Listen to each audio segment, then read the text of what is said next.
చూడడానికి ticket తీసుకున్నామా, cinema చూసేసినామా అన్నట్టు స్టేలు కోర్టులు అస్సలకే ఇవ్వరు. మేము రోజు పోతున్న అడ్వకేట్లకు మాకు తెలుసు ఎన్ని తంటాలు పడితే, ఎంత ఎవిడెన్స్ ప్రొడ్యూస్ చేసినప్పుడు జడ్జి ఒక ఆర్డర్ ఇచ్చే అవకాశాలు ఉంటాయి. అందుకోసము నిన్న నాగార్జున, నేను బడా బాబులు మధ్యవర్తుల గురించి ఇప్పుడు మాట్లాడతాను, కానీ ఫస్ట్ కోర్ట్ ప్రొసీజర్ గురించి. నిన్న నాగార్జున కేసులో మళ్ళీ స్టే ఎట్లా వస్తుంది అని చెప్పేసి అన్నారు. నాగార్జున కేసులో 2014 నుంచే ఇప్పటి వరకు స్టే కంటిన్యూ అవుతుంది. ఇష్టం వచ్చినట్టు 3 నెలల కోసము, 6 నెలల కోసము, ఇన్నేళ్ల వరకు స్టే ఉంటదా అని అనడానికి వీల్లేదు. జడ్జ్ ఎన్ని రోజులు, ఒక నిమిషం సార్, లెట్ మీ జడ్జ్ ఎన్ని రోజులు స్టే ఇవ్వాలనుకుంటే అంటిల్ కంప్లీషన్ ఆఫ్ ద కేసా, until a certain period of టైమా, ఆర్డర్ ప్రకారం అందులో క్లియర్ గా ఉంటది. సో నాగార్జున కేసులో క్లియర్ గా నిన్న కంటెంప్ట్ ఆఫ్ కోర్ట్ అయింది. ఆయనకు జిహెచ్ఎంసి యాక్ట్ ఉంటది సార్.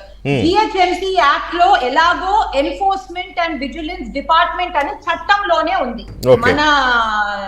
మన ఏపీ తెలంగాణ లెజిస్లేచర్ కూర్చొని ఆ చట్టం ని పాస్ చేసింది. సో ఈ హైడ్రా అనేది కొత్తగా రేవంత్ రెడ్డి ఇట్లా అదేంది అకస్మాత్తుగా అదేంది రాత్రి వచ్చింది కాదు. అయితే ఎన్ఫోర్స్మెంట్ అండ్ విజిలెన్స్ డిపార్ట్మెంట్ ఉన్నప్పుడు ఈ హైడ్రా పని ఏంది? హైడ్రా అనేది ఒక లీగల్ ఎంటిటీనా కాదా?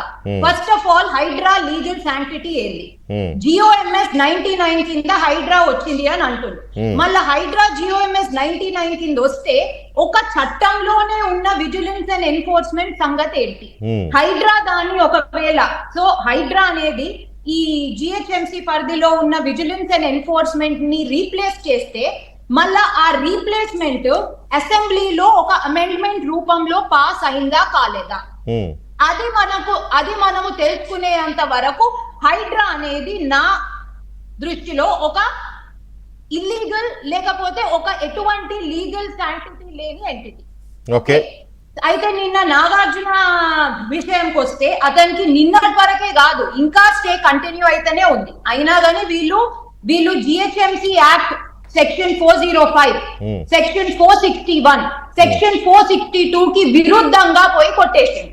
ఓకే, ఎందుకంటే GHMC యాక్ట్ లోనే నోటీసులు ఇచ్చి ఇరు వర్గాల, అంటే ఆపర్చునిటీ ఆఫ్ హియరింగ్, అంటే మీ సంగతి ఏంది, మీ డాక్యుమెంట్స్ చూపెట్టండి అని చూసి కమిషనర్ లేకపోతే commissioner office of the deputy commissioner speaking order ఇవ్వాలా. స్పీకింగ్ ఆర్డర్ ఇచ్చిన తర్వాత సొంతగా మేము సాటిస్ఫైడ్ లేము, మీరే కూలగొట్టుకోండి,